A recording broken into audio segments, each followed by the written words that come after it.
Saludos para todos los hombres y mujeres de trabajo que nos honran con su sintonía a través de esta emisora. Saludos al equipo de producción y a todo el panel.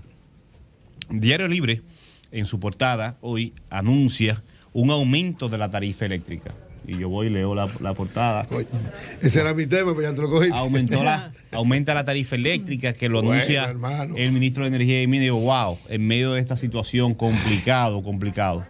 Pero después veo la misma nota y la misma nota no habla de aumento de la tarifa eléctrica, sino de posible aumento del precio o de la facturación. Son dos cosas diferentes. Todavía en el 2022 estamos discutiendo esta situación. No el periódico dice, el ministro de Energía y Minas aseguró ayer que para el 2023 el país no tendría desabastecimiento de gas natural, pero sí corre el riesgo de que la tarifa eléctrica sea más cara por los precios de los combustibles a nivel internacional. La facturación eléctrica. No dice la tarifa pero no está eléctrica. No está citado el ministro. Bueno, la información quiero decir. Sí, lo que está diciendo el ministro, lo que estoy leyendo, porque estamos muy al pendiente aquí en este programa de la situación internacional, y tratamos también de hacer las previsiones del lugar. Textualmente sí lo cita de la manera siguiente. Dice, yo diría, cita textual, dice según el periódico, que el país posiblemente no tenga riesgo de desabastecimiento. Lo que sí puede tener riesgo de tener un poco más cara la energía que se produzca con los combustibles que podríamos conseguir en el mercado internacional. Justamente lo que estoy diciendo, son dos cosas totalmente diferentes. ¿Pero eso no provoca una alza de la tarifa? No, porque la tarifa es la composición del precio de energía. Son los diferentes factores que inciden en la factura. Son dos cosas totalmente diferentes y por eso me sorprendió, porque estamos en medio de una crisis, se está complicando más la crisis, y la modificación de la tarifa incluso es una parte del pacto eléctrico que no se va a ejecutar por la situación inflacionaria, y se ha hablado. Entonces, ¿cómo se va a cambiar de un día para otro el tema de la tarifa en este momento? Ahora subió mucho la tarifa eléctrica. La tarifa y la factura eléctrica son dos cosas diferentes. No se puede confundir a la población, especialmente por lo que está pasando. ¿Qué es lo que está pasando? Que creo que el ministro hizo una explicación, pero creo que hace falta una explicación más amplia. En los medios de comunicación y el gobierno, no hay vacíos de comunicación. El ser humano, la mente del ser humano, su mayor capacidad es la creatividad. Eso es lo que lo diferencia de todos los otros animales. La creatividad. Y ese cerebro está permanentemente inventándose cualquier cosa, proyectando. La falta de conocimiento o de una posición o una idea de lo que ocurre le genera incertidumbre y dolor al ser humano. Por lo tanto, siempre se inventa o llena esos espacios con alguna suposición. ¿Qué es lo que está pasando? Y la gente, y lo decían los generadores eléctricos en la reunión, en el encuentro que tuvieron esta semana.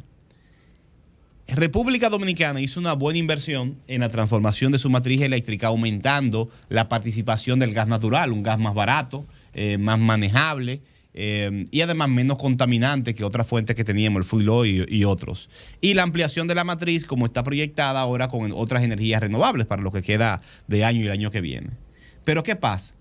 El gas natural, que es un combustible que históricamente ha tenido una estabilidad en sus precios, ahora mismo está sufriendo los efectos de la guerra de Ucrania. ¿Por qué? Bueno, Rusia es uno de los principales productores de gas natural del mundo. Y la batalla política y militar en Europa por la guerra de Rusia y Ucrania está afectando los precios del gas. ¿Por qué? Rusia abastece a parte de Europa con su gas a través de tuberías. Una de esas tuberías, incluso en el mar, acaba de ser, de las conexiones, acaba de ser explotada. Hay una crisis. Y otra, el Nord Stream 1, la primera también, con fallas técnicas, fue cerrada. Y ahora se debate en Francia, en Alemania, hay apagones ahora mismo, porque el flujo de gas está siendo afectado por la guerra. ¿Cómo se está abasteciendo de gas Europa?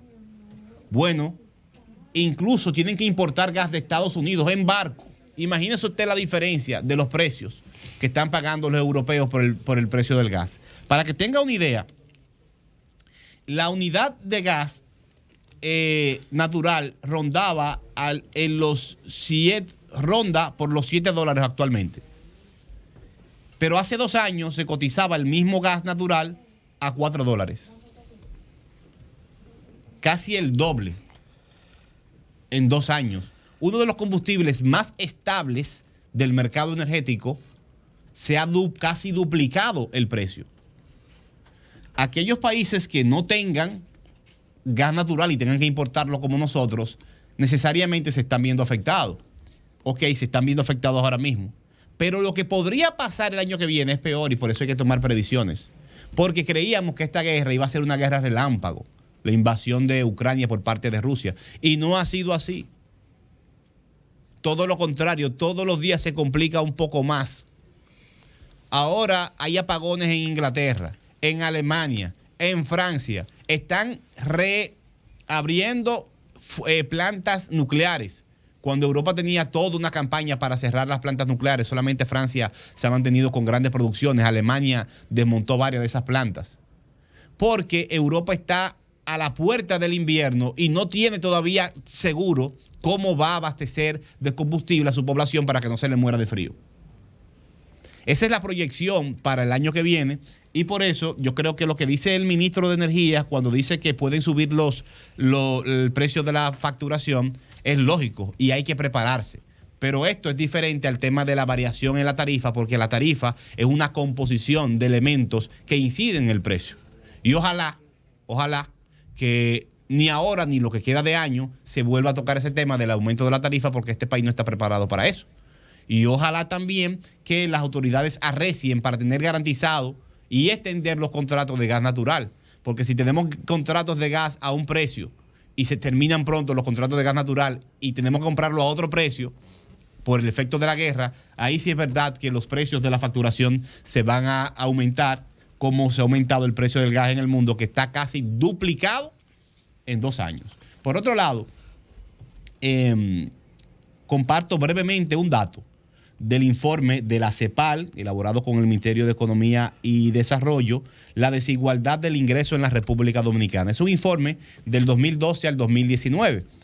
Me parece un buen periodo porque los años de la pandemia son años muy complicados y pocos estables para uno medirlo. Estos informes analizan cómo avanza el tema de la desigualdad en nuestros países, especialmente en América Latina, que es la región más rica del planeta en recursos naturales y también la más desigual. Es una de las regiones donde tenemos economías más dinámicas y en crecimiento, parte de estas economías, pero que no ha podido superar la desigualdad. La desigualdad básicamente es eso, el acceso que tiene la gente, el nivel de acceso que tiene la población a los recursos que genera la propia población. Al mismo Producto Interno Bruto, vamos a decir. ¿Qué le toca a los sectores de la sociedad de la riqueza que generan en un año? Y en nuestro continente es el más desigual, es donde hay más diferencia entre los más ricos, el 1%, y la mayoría más pobre. Y dentro de esos países con mayor desigualdad que en nuestro continente, el nuestro, República Dominicana, sigue estando entre los primeros.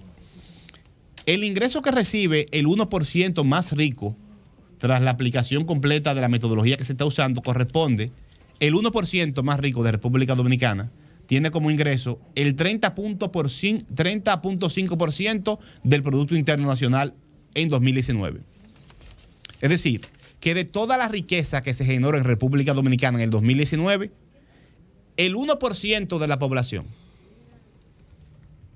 tiene el 30% de toda esa riqueza. El 1%. Del dinero que se generó con el trabajo y la producción. Mientras que el ingreso captado por la mitad de la población de menor ingresos alcanzó al 30%. Cerca del 50% de la población de menor ingreso, de todo ese dinero que se generó, se movilizó, se produjo en el 2019, acumuló esa mayoría de población el 13% de esos beneficios. Brutal la desigualdad.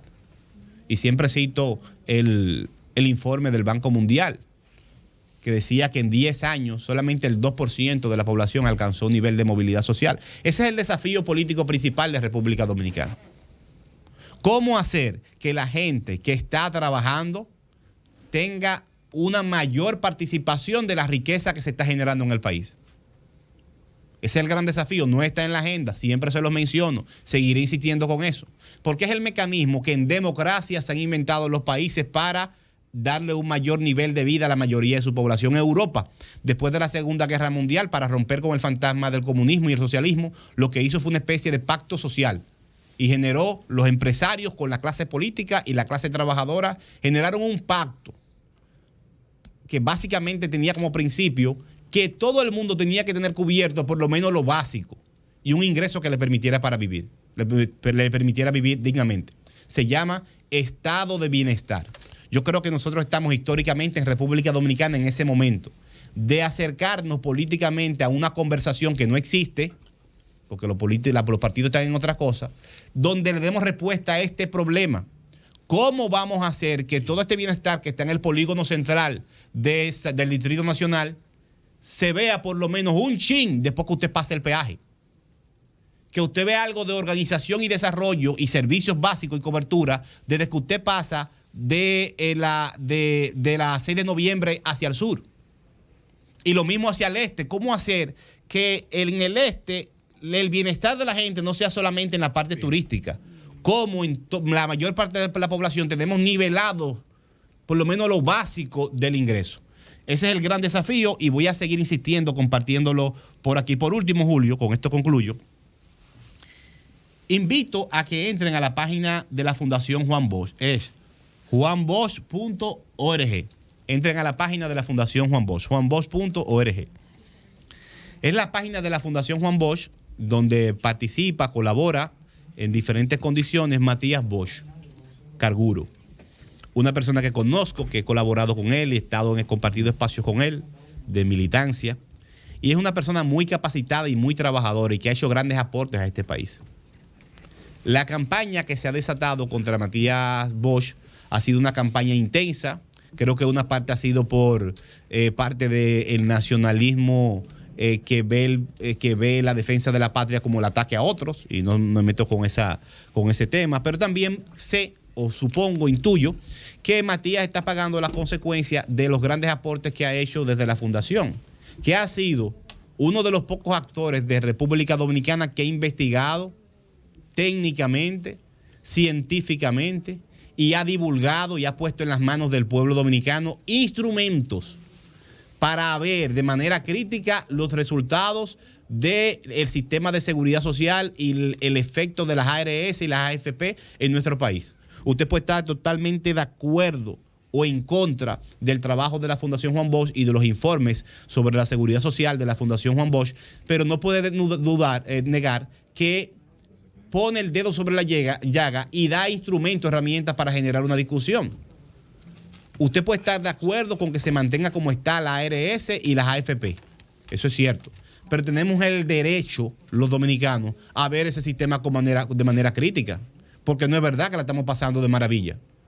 Y no es verdad que cuando vamos a las clínicas nos va muy bien. Y no es verdad que esa cobertura da para tener condiciones dignas en enfermedades mayoritarias en este país. Por lo tanto, mi solidaridad con Matías Bosch y solamente lo invito a que siga desde la Fundación haciendo aportes de este país que mucho que lo necesitamos. Cambio fuera.